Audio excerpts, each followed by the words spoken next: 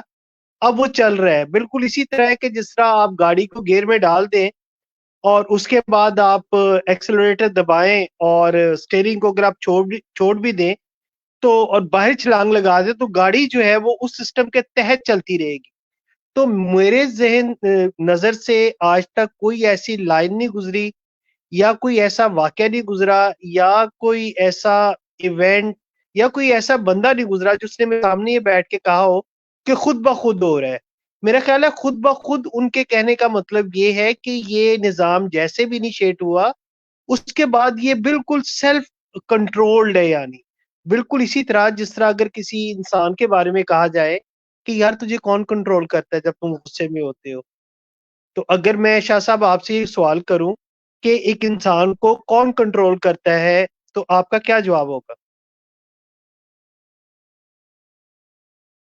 اب جواب یہی ہوگا کہ ایٹ سیلف، یعنی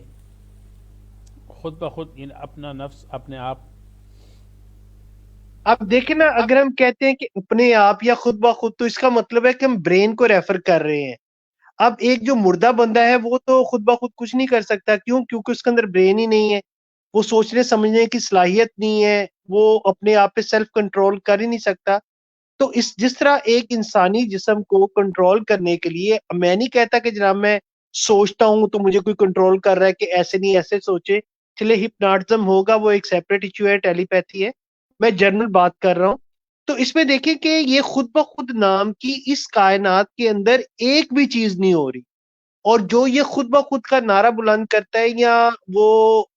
اس طرح کی بات کرتا ہے تو اس کا مطلب میرا خیال ہے یہی ہونا چاہیے کہ یہ سسٹم ڈیولپ کسی نے کیا ہے، اب وہ ایٹ اٹس اون چلتا ہوا جا رہا ہے، لیکن وہ خود بخود نہیں ہے بلکہ اس کے قوانین مرتب کر دیے گئے، ان کے رزلٹ بتا دیے گئے کہ جناب اگر آپ یہ کریں گے تو یہ ہوگا، اب وہ اپنے آپ چلتا جا رہا ہے۔ اس کی بہترین مثال یہ ہے کہ مثلا میں زمین کے اوپر کھڑا ہو جاتا ہوں اور میرے ہاتھ میں ایک پتھر ہے، اس پتھر کو میں زور سے پھینکتا ہوں سپیس کے اندر، اب جس ویلوسٹی سے یا جس رفتار سے یا جس سپیڈ کے ساتھ میں نے وہ پتھر پھینکا ہوگا نا وہ چلتا ہوا جائے گا۔ اب کوئی سپیس میں کسی دوسرے سیارے کا بندہ دیکھتا ہے تو اس کے سامنے سے وہ پتھر گزر رہا ہے تو وہ کہے گا یار یہ پتھر خود بخود گزر رہا ہے، حالانکہ وہ سچ ہے اپنی ذات میں کہ پتھر خود بخود گزر رہا ہے، لیکن اس کے پیچھے جو میری فورس تھی وہ شاید وہ اگنور کر گیا اس وقت، یہ کہتے ہوئے کہ یار اس پتھر کو حرکت دینے والا کوئی ہے جس نے انیشیٹو لیا، اس نے سٹارٹ لیا، سٹارٹ ہونے کے بعد جو بھی ایک قانون مرتب کر دیا گیا اس کے بعد یہ اٹ سیلف جو ہے وہ موو کر رہا ہے، جس طرح ہمارے جہاز چلتے ہیں آٹو پائلٹ پہ لگا دیتے ہیں جناب، وہ کہتے ہیں کہ جناب اتنا ڈسٹینس اس نے آٹو کا مطلب ہے کمپیوٹرائز سسٹم ہے اس کے حوالے کر دیا، اب وہ سینسرز کی مدد سے خود بخود چل رہا ہے، پائلٹ آرام سے بیٹھا ہوا ہے، کھا پی رہا ہے چاہے وہ سو رہا ہے، تو خود بخود نہیں ہوتا کچھ بھی، اس کے پیچھے اس کے پیچھے کوئی نہ کوئی محرک ہوتا ہے، اس محرک کو کوئی پیدا کرنے والا ہوتا ہے۔ اگر کسی کے پاس کوئی ایک ایگزامپل ہے وہ کمنٹ کے اندر بتا دے یا آپ بھائیوں میں سے وہ کچھ بتا دے کہ یہ چیز خود بخود ہو رہی۔ جی اس پر میں تھوڑی سی وضاحت کرنا چاہوں۔ سلیم صاحب کی بات بہت زبردست اور آسان الفاظ میں کہ ہمیں کائنات میں خود بخود کوئی چیز ہوتی ہوئی نظر نہیں آتی، اس پر اکثر میں کہتا ہوں کہ اگر خود بخود ہونا ہے، اتفاق سے ہونا ہے اور بائی چانسز ہونا ہے تو میرے خیال میں یہ بات ایسی ہے کہ پھر سائنس کو بھی چھٹی دے دینی چاہیے اور فلسفے کو بھی چھٹی دے دینی چاہیے، کیونکہ جب کاز اور ان ایفیکٹ کا یعنی سبب اور مسبب کا قانون جب ختم ہو گیا، خود بخود ہو گیا، کسی چیز کے پیچھے سبب نہیں ہے، کسی چیز کے پیچھے محرک نہیں ہے، تو پھر ہم سائنسدان یہ اتنی محنت کیوں کر رہے ہیں؟ خود بخود ہونے دے۔ پھر یہ جو فلسفے ہیں تو یہ فلاسفہ ہر چیز کے فلسفہ اور ریزن کیوں ڈھونڈ رہے ہیں؟ یہ منطق پھر کیوں ایجاد ہوئی؟ اس کو ختم کر دے، چھٹی کر دے۔ تو یہ اتنی جاہلانہ بات ہے کہ آپ کے سائنس اور فلسفے تمام علوم کو جو ہے وہ چھٹی دے دیتے ہیں۔ دوسری بات کہ جب ہم کہتے ہیں کہ کائنات کیسے چل رہی ہے، تو اس کے دو سوال ممکن ہیں کہ ایک خالق ہے جس نے پیدا کی کائنات اور پھر وہ چلا رہی ہے، دوسرا یہ کہ کون چلا رہا ہے، تو ملحدین اکثر یہ جواب دیتے ہیں کہ یہ نیچرل لاز سے چل رہے ہیں۔ تو اس میں صاف سی بات ہے کہ ہم نے ایک ہستی کو مانا کائنات کو چلانے والی، اور اس کو ہم نے خالق کہا، اور انہوں نے نیچرل لاز کو مانا جو کائنات کو چلا رہی ہے۔ تو مقام اور مرتبہ تو ایک ہی ہے نا، انہوں نے خالق کو تو مان لیا ہے کہ جو کائنات کو چلانے والی ہے وہ کیا ہے، نیچرل لاز ہے، تو بھائی وہی تو خالق ہے، ٹھیک ہے۔ تو خالق تو انہوں نے مان لیا، لیکن یہ کہ نیچرل لاز کے نام سے مان لیا۔ پھر ان کے ساتھ جب ان کا یہ جواب ہوگا کہ نیچرل لاز، تو پھر سوال یہ ہوگا، سوال جو ہے پھر اس پہ نہیں ہوگا کہ کائنات کون چلا رہا ہے اور کیسے چل رہی ہے، خود بخود چل رہی ہے یا کوئی چلا رہا ہے، کوئی چلا رہا ہے۔ اس کا جواب ہمارا یہ کہ خدا چلا رہا ہے، اور ان کا جواب بھی یہی ہے کہ نیچرل لاز چلا رہی ہے۔ جب نیچر چلا رہی ہے تو پھر سوال یہ ہوگا کہ آیا نیچر میں یا نیچرل لاز میں خالق بننے کی صلاحیت ہے یا نہیں ہے، یا جو ہستی ہم خالق ہونے کا دعویٰ کرتے ہیں تو ان کی جو کوالٹیز ہے یا جو ایبیلٹیز ہے، پراپرٹیز ہے، وہ جو ہے پرفیکٹ خالق ہے۔ تو بات پھر اچھا شاہ صاحب ایک کوشچن آیا ہے، جی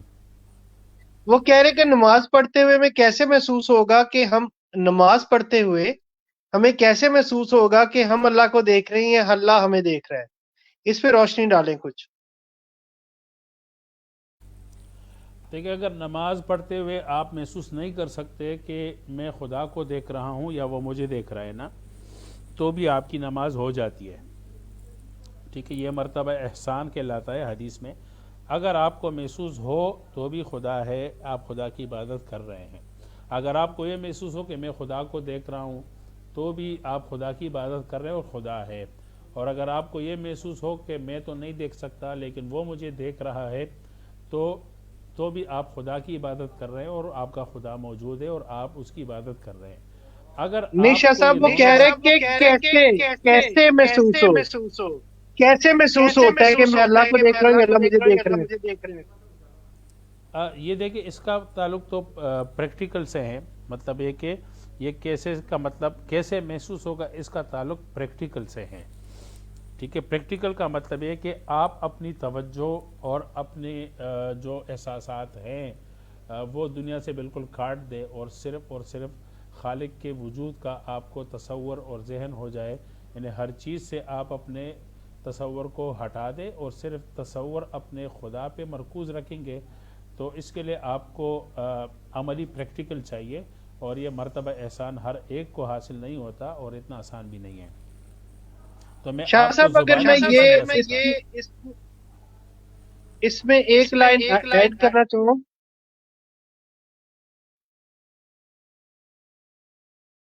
کہ جب کسی انسان کو یہ احساس ہو جائے کہ میں اور کوئی اور ایک ہے بس، تو میرا خیال وہ محسوس کر سکتا ہے۔ جی بالکل، ہمیں جو مادی حجاب ہے نا،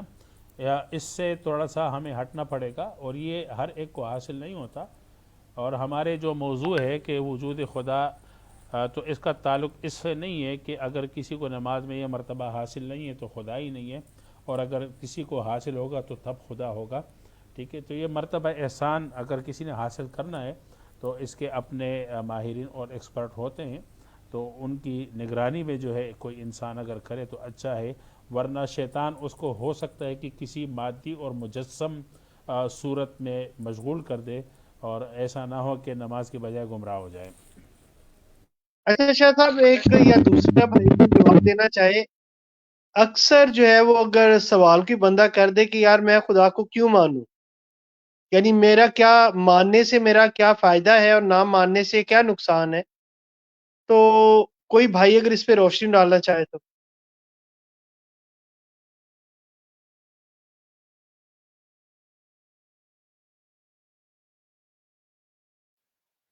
شاہ صاحب ڈالیں گے روشنی؟ جی اسامہ بھائی آپ ڈالیں، میں چائے پی رہا ہوں تھوڑا، میں نے کھانا نہیں کھایا اس لیے۔ جی سلیم بھائی، جیسا کہ ہماری ان کے ساتھ ڈیبیٹس ہوتی ہیں، اکثر یہ سوال ملحدین کی جانب سے ہوتا ہے، تو بات پھر یہی ہوتی ہے کہ ہم ان کو کہتے ہیں کہ آپ موریلٹی کو کہاں سے لیتے ہیں؟ تو خدا کو ماننا ایک تو مطلب مذہبی اعتبار کے علاوہ میں بات کر رہا ہوں لاجیکلی، ویسے میری کوئی منطق اچھی تو نہیں ہے، لیکن پھر بھی میں کوشش کرتا ہوں اس بارے سمجھانے کی۔ جیسے کسی بھی معاشرے کو چلانے کے لیے رولز اینڈ ریگولیشن کا ہونا لازمی ہے، وہاں جزا سزائیں ایسی چیزیں جو ہیں، مطلب ٹریفک قوانین ہیں، قتل کے اوپر سزائیں ہیں، ایسی چیزیں ساری۔ تو جب ایک آپ کسی خالق کو مانتے ہو، پھر آپ خالق کی بھی مانتے ہو، جیسے کہ مسلمان ہیں، خالق کو مانتے ہیں اور خالق کی بھی مانتے ہیں۔ ہاں، اس کو اپلائی کریں نہ کریں، شرعی تقاضے جو ہیں، جیسے کہ میں ایک میری کمزوری ہے کہ میں کلین شیو ہوں، جبکہ کام میں تبلیغ کی کرنے کا کوشش کر رہا ہوں۔ تو یہ میری کمزوری ہے کہ میں اس کو اپنے اوپر اپلائی نہیں کر رہا، لیکن میں خالق کو مان رہا ہوں اور خالق کی مان رہا ہوں۔ اس میں یہ ہے کہ میرے پاس ایک پاتھ ہوتا ہے، ایک راستہ ہوتا ہے زندگی گزارنے کا، میرے پاس اخلاقیات ہوتی ہیں، مورالٹی میرے پاس آتی ہے، تو اس طریقے کی کافی ساری چیزیں ہوتی ہیں جن کو میں لے کے چل سکتا ہوں اور معاشرے کو میں اپنے شر سے محفوظ رکھ سکتا ہوں، کیونکہ میرے اوپر ایک ایسی پاور ہوتی ہے، میں ایک ایسی پاور میں بلیو کرتا ہوں، جس سے میں ڈرتا ہوں، یعنی کہ میں غیبانہ طور پہ بھی کوئی گناہ کروں یا میرے ذہن میں، میرے دل میں یہ مطلب ڈر رہتا ہے کہ وہ جو پاور ہے اس نے مجھے ایک دن اس کی سزا دینی ہے، اگر دنیا کو یا کسی انسان کو اس چیز کا پتہ چلے یا نہ چلے۔ جبکہ اگر میں خدا میں بلیو نہیں کرتا تو میں کسی کو اگر قتل بھی کر دوں تو میرے پاس جو گلٹ ہے وہ مطلب وہ نہیں ہوگا جو ایک بلیور کا ہے کہ خدا نے مجھے مطلب یہاں اگر اس دنیا میں بچ گیا تو آگے پھر مجھے یعنی کہ لٹکایا جائے گا۔ اگر میں نان بلیور ہوں، میں نے کر دیا ہے قتل، تو مجھے اس حوالے سے کوئی ڈر نہیں ہے، میں بس یہی کہوں گا کہ میں ان کو پریشرائز کروں، میں ان کو جو مرضی کروں، بس یہ ہے کہ ایک دفعہ میں جیل سے نکلوں یا میں اس شکنجے سے نکلوں یا میں ان کے مزید ماروں کہ یہ جو ہے پیروی نہ کر سکیں کیسز کی یا میرے خلاف کوئی کسی قسم کا لیگل ایکشن نہ لے سکیں، تو میں ان کو مزید نقصان پہنچانے کی کوشش کروں گا، کیونکہ میرا تو بلیو ہی نہیں ہے کسی ایسی پاور کے جو کل کو مجھے پکڑے اور مجھے اس کی سزا دے سکے۔ پھر حقوق العباد ہوتے ہیں، لوگوں کے حقوق ہوتے ہیں، اکثر خدا کے ڈر سے آپ کے پاس ایک یعنی کہ آپ کے پاس ایک آپشن یا یہ کہیں کہ آپ کے پاس ایک اپرچونٹی ہوتی ہے ایک کام کرنے کی جس سے لوگوں کا بہت زیادہ نقصان ہوتا ہے، لیکن آپ نہیں کرتے، آپ کہتے ہیں جی اس سے لوگوں کا نقصان ہے، اور نقصان کیوں ہے؟ کیونکہ آپ ان کو ایک زر پہنچا رہے ہیں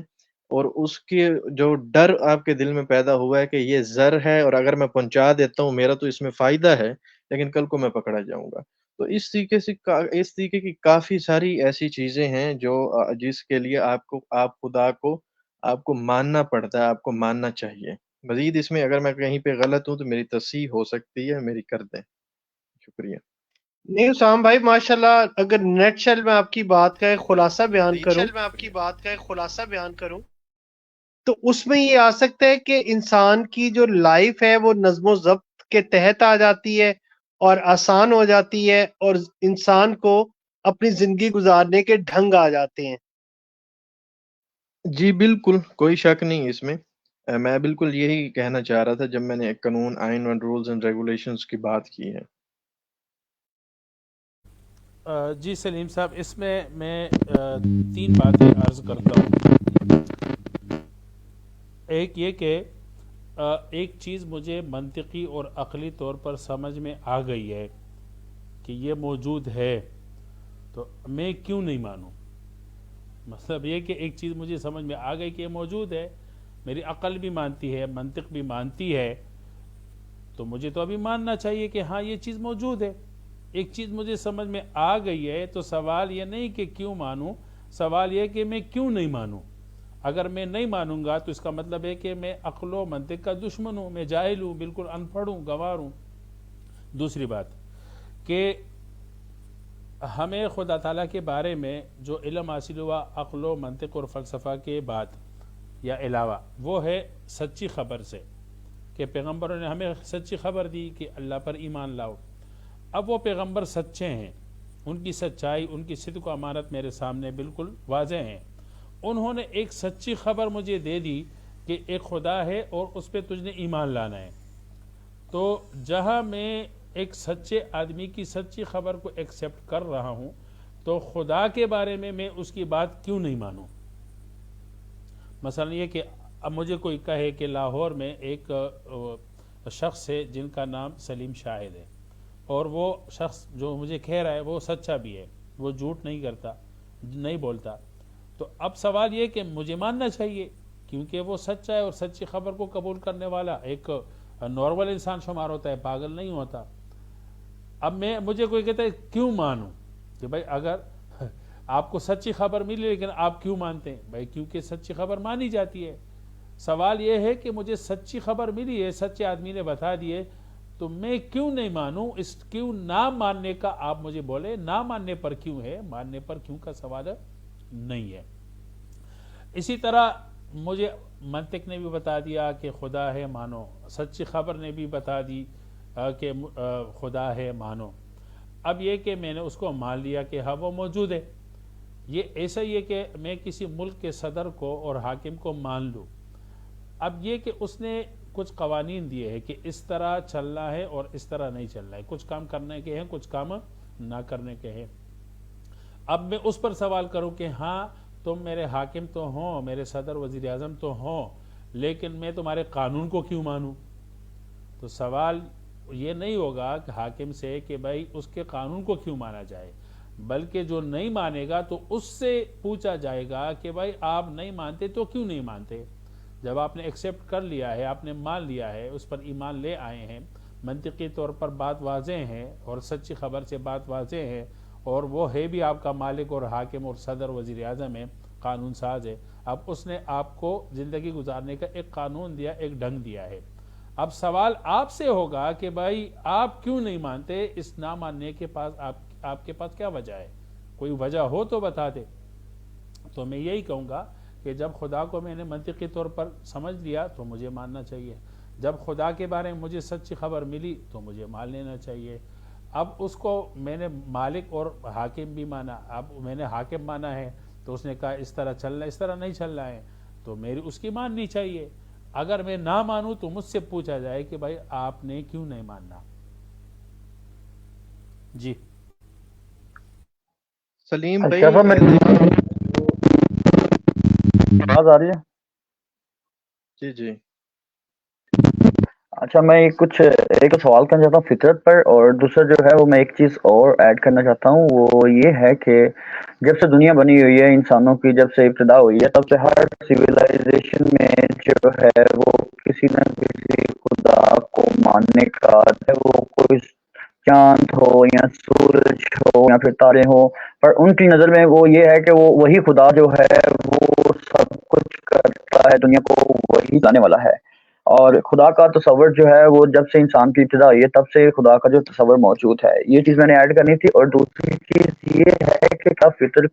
یہ فطرتی قوانین جو ہیں کہ یہ خدا کی گواہی دیتے ہیں یا نہیں؟ سوال محمد بھائی آواز کٹ رہی تھی، کچھ کلیئر نہیں ہے، اگر دوبارہ ریپیٹ کر دے تو بہت مہربانی۔ میں نے یہ جو فطرتی قوانین ہیں کیا یہ خدا کے ہونے کی گواہی دیتے ہیں یا نہیں؟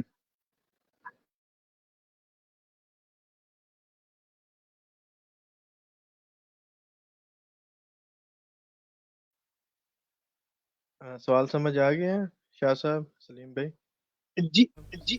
جی کوئی یہ فطرتی قانون کا حوالہ دینا کہ یہ والا فطرتی قانون دیکھ کے، فطرت میں تو بھائی بہت سے قانون ہیں۔ پہلی آپ فطرت دیکھیں کہ زمین جو ہے وہ سپن کر رہی ہے، سپن کی وجہ سے اس کی پھر وہ سائنٹیفک بات ہو جائے گی۔ تو فطری قوانین دیکھ کے تو بھائی ڈیزائنر کا پتہ چلتا ہے کہ واقعی کوئی ہے جس نے ان کو جو ہے وہ بنایا، اور بنایا بھی اس طریقے سے کہ کسی پلانٹ پہ رہنے والی جو مخلوق ہے اس کی بقا کے لیے۔ تو ان قوانین کو دیکھ کے ہی تو ہمیں پتہ چلتا ہے کہ جناب کوئی نہ کوئی ڈیزائنر ہے جس نے بڑا فائن ٹیون کیا ہے اس پوری کائنات کو، اور اس تناسب سے کیا ہے کہ اس میں آپ سمجھ لیں کہ 1% کی بھی جو ہے وہ گنجائش نہیں رکھی گئی کہ اس میں جو ہے وہ کمی پیشی ہو سکے، ہر چیزیں ایکوریٹ چل رہی ہیں۔ اور اگر کوئی اس میں کمی پیشی بھی ہوتی ہے تو ایک چیز کے ہلنے سے دوسری چیز ہل کے اس کو کمپنسیٹ کر دیتی ہے. مثلاً میں آپ کو مثال دیتا ہوں کہ دو چیزیں ہیں, ایک ہے ایکس اور ایک ہے وائی. ایکس ہے 5 اور وائی ہے 2. اگر ان کو میں ملٹی پلائی کرتا ہوں یعنی ضرب دیتا ہوں تو 5 ضرب 2 ہو گیا 10. اب اگر کسی طریقے سے ایکس 2 ہو جاتا ہے تو وائی 5 ہو جائے گا. تو یہ تناسب ایسا بنے گا کہ 2 کو آپ 5 سے ملٹی پلائی کریں گے پھر جو ہے وہ 10 آ جائے گا. تو اگر کوئی چینج آ بھی رہی ہے تو اگر ایک چیز کم ہوتی ہے تو دوسری اتنی زیادہ ہو جاتی ہے, یا دوسری طرف یہ ہو سکتا ہے کہ اگر ایک چیز بڑھتی ہے تو دوسری چیز بھی اسی حساب سے بڑھتی ہے. یس, تبدیلیاں ہو رہی ہیں لیکن وہ سنکرونائزڈ اور کنٹرولڈ ہے. اگر انکنٹرولڈ تبدیلیاں ہوتی تو میرا خیال ہے ایٹ لیسٹ سولر سسٹم کی حد تک پھر زمین پہ کافی جو ہے وہ بگاڑ پیدا ہوتا, اور یہ بگاڑ بڑھتا ہی جاتا ہے, جبکہ ہمیں ایسا نظر آتا ہے کہ فطرت نے تو ایسے کوئی قوانین نہیں بنائے جس سے زمین کے اندر بگاڑ آئے. ہاں, انسان ہی زمین کے بگاڑ کے لیے جس طرح گلوبل وارمنگ ہے یا گرین ہاؤس گیسز ہیں یہ پروڈیوس کر رہا ہے اور درخت کاٹ رہا ہے, تو یہ خود اس سسٹم کے اندر بگاڑ پیدا کر رہا ہے. فطرت اس کے اندر کوئی بگاڑ نہیں پیدا کر رہی. اگر فطرت کی وجہ سے کوئی بھی بگاڑ پیدا ہو رہا ہے تو میرا خیال کوئی بھائی اس کی نشاندہی کر دے کہ یہ جو سسٹم ارتھ کے اندر ڈیولپ کیا, ہم اللہ تعالیٰ کا نام لیتے ہیں انہوں نے, تو اس کی وجہ سے اس زمین کے اندر یہ بگاڑ پیدا ہو رہا ہے. اگر یہ نہ ہوتا تو بہتر ہوتا.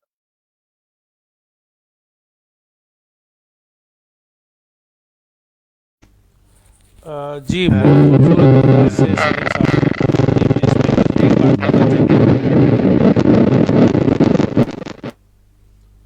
جی جابر بھائی, بس چھوٹی سی بات عرض کرنا چاہتا ہوں, باقی تو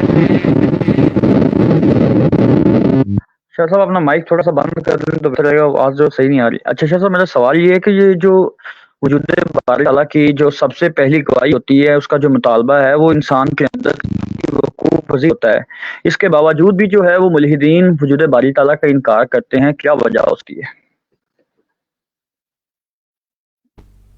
جی قوانین فطرت پر میں ایک بات عرض کر لوں کہ جب آپ نے ایک فطرت کو قوانین کا نام دے دیا نا,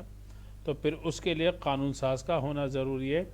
اور اس قانون کو نافذ کرنے کی قوت کا ہونا ضروری ہے. قوانین فطرت کو آپ سب کچھ کریڈٹ نہیں دے سکتے, بلکہ اس کو بنانے والا اور چلانے والا بھی کوئی ہونا چاہیے. اور ورنہ ہمیں کوئی ایسی مثال ملحدین بتا دے کہ کسی بھی ملک میں کوئی قانون خود بخود بنا ہو اور خود بخود وہ پھر اپلائی ہوتا ہو, یعنی قوت نافذہ کوئی نافذ کرنے والی کوئی سیکورٹی ادارے نہ ہوں. تو بھائی جب آپ نے فطرت کے اصولوں کو قانون کا نام دے دیا نا, تو پھر اس کو آپ ماننا پڑے گا کہ اس کا کوئی قانون ساز یعنی قانون بنانے والا بھی ہے اور اس کو چلانے والا بھی ہے. ورنہ اگر اس کے پیچھے چلانے والا نہ مانا جائے تو جس طرح بہت ساری مثالیں سلیم صاحب نے بتا دی, تو پھر اس کا کیا جواب ہوگا. جی اب آپ کا یہ دوسرا کون سا سوال تھا؟ دوسرا سوال یہ تھا کہ یہ جو وجود باری تعالیٰ کی جو سب سے پہلی گواہی ہوتی ہے وہ انسان کے اندر سے ہی وہ پذیر ہوتی ہے, اس کے باوجود بھی جو ہے وہ ملحدین وجود باری تعالیٰ کا انکار کرتے ہیں, کیا وجہ ہے؟ جی کیونکہ امتحان ہے اور فری ول ہے انسان کے پاس. یہ تو قرآن کریم میں بھی ہے, جو چاہے تو کفر کرے, جو چاہے تو ایمان لے آئے. اگر انسان مجبور ہوتا, یعنی سب سے پہلی آواز انسان کے اندر سے ہونے کا یہ مطلب نہیں ہے کہ انسان اس آواز سے مجبور ہے اور اس سے آگے پیچھے وہ نہیں جا سکتا. جب آپ کا اس دنیا کو دارالامتحان یعنی امتحان کی جگہ مان لی, تو پھر انسان کے پاس فری ویل بھی ہے, تمام کاموں میں بھی ہے. تو سب سے پہلا سوال وہی ہے کہ اللہ پہ ایمان لاؤ. تو اب آپ کو اس میں اختیار ہے, چاہے تو ایمان لائیں, چاہے تو ایمان نہ لائیں, چاہے تو آپ کے اندر ایک فطری آواز ہے اس کے مطابق اپنے آپ کو بنا دے, چاہے تو اس کو دبا دے اور اس کو اگنور کر دے, تو اسی طرح آپ کو نمبر ملیں گے. محمد بھائی اگر میں اس میں ایک ایڈ کرنا چاہوں تو میرا خیال ہے کہ جو وجود باری تعالیٰ کا انکار کرتا ہے نا, اللہ تعالیٰ کا انکار کرتا ہے یا کسی بھی خالق کا انکار کرتا ہے, وہ پابندیوں سے ڈرتا ہے. پابندیاں آپ یہ سمجھ لیں کہ وہ جو چیزیں اس کے لیے بینیفیشل ہیں اس کے بینیفٹ کے لیے ہیں، نہ صرف اس کے لیے بلکہ اس کے ارد گرد جتنے بھی لوگ ہیں تمام لوگوں کے فائدے کی ہیں، ان کو وہ پابندیاں جو ہے وہ تصور کرتا ہے، اور وہ ان سے آزاد ہو کے اپنی من کو یعنی اپنا معبود یا خالق بنا کے پھر اس کے مطابق وہ زندگی گزارنا چاہتا ہے۔ تو وہ کہتا ہے کہ مجھ پہ کسی طرح کی کوئی چیک اینڈ بیلنس نہ ہو۔ تو انہی کے بارے میں شاید اللہ تعالیٰ نے قرآن میں یہ فرمایا ہے کہ بعض لوگ ایسے ہیں جنہوں نے اپنے جو نفس ہے اس کو معبود بنا لی ہے، تو وہ میرا خیال ہے کہ خالق کے تو ان کو قائل ہونا ہی پڑے گا۔ اگر وہ اصل کو نہیں مانتے تو اپنے نفس کو ضرور مانتے ہوں گے، من مرضی کرتے ہوں گے، اور وہی ان کا معبود ہوگا۔ تو یہ ان کی خام خیالی ہے کہ وہ کسی کو نہیں مانتے، ایٹ لیسٹ اپنے آپ کو مان کے تو وہ سارے کام کرتے ہیں جو ان کا دل چاہتا ہے۔ تو خالق کا انکار تو کسی حال میں میرے مطابق نہیں ہو سکتا۔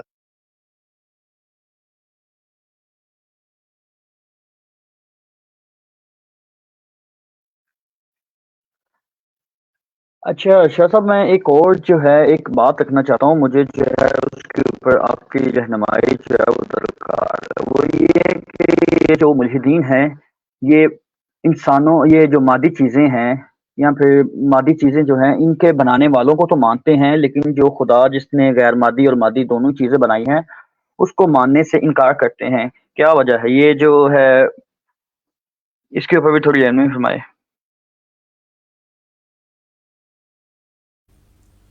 دیکھیں، مادیت کی عبادت کرنے والا، مادیت ہی کو موجود اور اس کے وجود کو ماننے والا تو یہی کہ میرے سامنے جو چیز بنے گی یا بن کر آئے گی تو میں اس کو مانوں گا، اور اگر میرے سامنے نہیں بنے گی تو میں اس کو نہیں مانوں گا۔ جبکہ اللہ رب العزت جو بنانے والا ہے وہ تو غیب کے پردے میں ہے، اور اس کا امتحان ہی یہی کہ بھائی غیب کے پردے میں رہنے والے بنانے والے پر آپ نے ایمان لانا ہے۔ اب اگر غیب کے پردے سے نکل کر اللہ انسانوں کے سامنے ہی سب کچھ بنانا شروع کر دے پھر مانے، تو پھر میرے خیال میں وہ خالق اور مخلوق کا فرق باقی نہیں رہے گا۔ اس پر تو وضاحت سے بات ہو چکی ہے۔ اچھا، نیچے کمنٹس میں کوئی بھائی پوچھ رہے ہیں کہ یہ جو لڑکیاں آپس میں وہ کرتی ہے، خواہش پورا کرتی ہے، تو ان میں کہاں سے آتا ہے؟ تو اس کا جواب بھی سلیم صاحب نے دے دیا کہ انسان کے اندر نفس بھی ہے، نفس کی خواہشات بھی ہے، تو نفس کی خواہشات انسان کو کہیں تک، کہیں سے کہیں لے جاتی ہے، اور قرآن کریم میں ہے کہ افرأیت من اتخذ الہہ ہوا، کہ کیا تو نے اس شخص کو نہیں دیکھا کہ جس نے اپنی خواہشات کو معبود بنا دیا ہے۔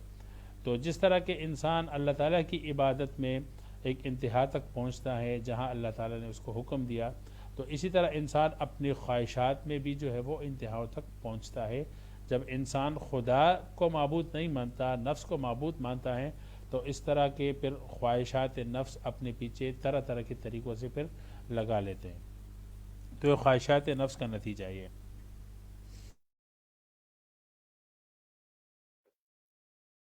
اچھا شاہ صاحب، ایک اور سوال ہے کہ میں نے ایک جگہ پر کہیں پہ پڑھا تھا کہ انسان کا غیبی و نفسی وجود ہوتا ہے، اس کے متعلق تھوڑی سی جو ہے وہ رہنمائی فرمائیں۔ میرے خیال میں یہ بحث تو پھر کہیں اور چلی جائے گی۔ انسان کی جو ہمارے علماء کہتے ہیں، ایک تو اس کے مادی وجود ہے جو ہمیں نظر آ رہی ہے، ایک اس کی روح ہے، اور ایک اس کی نفس ہے۔ یہ نفس یعنی یہ انر سیلف اس کو کہتے ہیں، انسان کا اندر، اور انسان کا جو باہر مادی وجود ہے یہ اس کا مظہر ہے۔ اور یہی وجہ ہے کہ جب انسان مر جاتا ہے تو اس سے تو روح نکل جاتی ہے، لیکن اس کے اندر نفس ہوتا ہے۔ اسی وجہ سے پھر اس کے جو پارٹس ہیں مختلف، دماغ ہو گیا، دل ہو گیا، گردے ہو گئے، یا آنکھیں ہو گئی، تو وہ کچھ وقت تک جو ہے وہ اس میں زندگی رہتی ہے، کیونکہ اس میں نفس اور حیات ہوتی ہے۔ تو میرے خیال میں یہ لمبی بحث ہے، اس میں ہمارے موضوع سے متعلق نہیں ہے۔ اچھا شاہ صاحب، ایک اور چیز ہے، وہ یہ ہے کہ مطلب عقل کا ہونا، عقل خالق کی جو ہے نا وہ گواہی دیتا ہے، اس کے متعلق آپ کا کیا کہنا ہے؟ دیکھیں، ابھی تک ہم نے جتنی باتیں کی تو وہ سب عقل کی بنیاد پہ کی ہے، اور ہم نے جتنے بھی استدلالات بیان کیے ہیں یا جو ان کے اعتراضات کے جوابات دیے، یعنی غیر عقلی باتوں کا، غیر منطقی باتوں کو ہم نے جو رد کیا، تو جتنی ریزننگ ہم نے کی ہے تو یہ تو ہم نے عقل سے کی ہے۔ اب اگر عقل مطلق ہی جو ہے وہ خدا کو ریجیکٹ کرنے والا ہو تو میرے خیال میں یہ دعویٰ بہت زیادہ غلط ہے. یا تو یہ کہے کہ بھائی خدا کو ماننے والوں میں عقل ہی نہیں ہے, وہ کوئی اور مخلوق ہے, یعنی بے عقل مخلوق ہے, اس لیے ان کی عقل جو خدا کو مانتی ہے. یا ہم یہ کہیں کہ جو خدا کا انکار کرتے ہیں تو ان میں عقل تو ہے لیکن عقل کے بجائے ان پہ شہوت کا غلبہ ہے, یا ان کے ضد و عناد کا غلبہ ہے, یعنی دوسرے جذبات کا غلبہ ہے. تو ہم تو ان کو عقل مند مانتے ہیں لیکن ان کی عقل پہ جو ہے خواہشات کا غلبہ ہے, تو اس لیے وہ ان کی عقل تسلیم کرنے کے لیے تیار نہیں ہے. تسلیم تو کرتی ہے لیکن تسلیم کرنے کے لیے تیار نہیں ہے. جبکہ ہم اپنی عقل وجوہات اور توجیحات اور ریزننگ ہم نے بیان کی ہے تو الحمدللہ عقل بھی مانتی ہے اور ہم نے بھی مان لی بات. جی شاہ صاحب میرے خیال سے بھی تقریباً 1.5 گھنٹہ ہو گیا, تو ہمیں جو ہے وہ لائیو سٹریم کو اینڈ کرنا چاہیے, اور انشاءاللہ آنے والے جمعے کو جو ہے نا ہم دوسرے موضوع پر جو ہے وہ سٹریم دیکھیں گے. وہ موضوع یہ ہوگا کہ اس مذہب کا خدا جو ہے وہ سچا ہے. جی بہت بہتر ہے. انشاءاللہ جی بھائی بہت اچھے. چلے لائیو سٹریم کو میں اینڈ کر رہا ہوں. اللہ حافظ.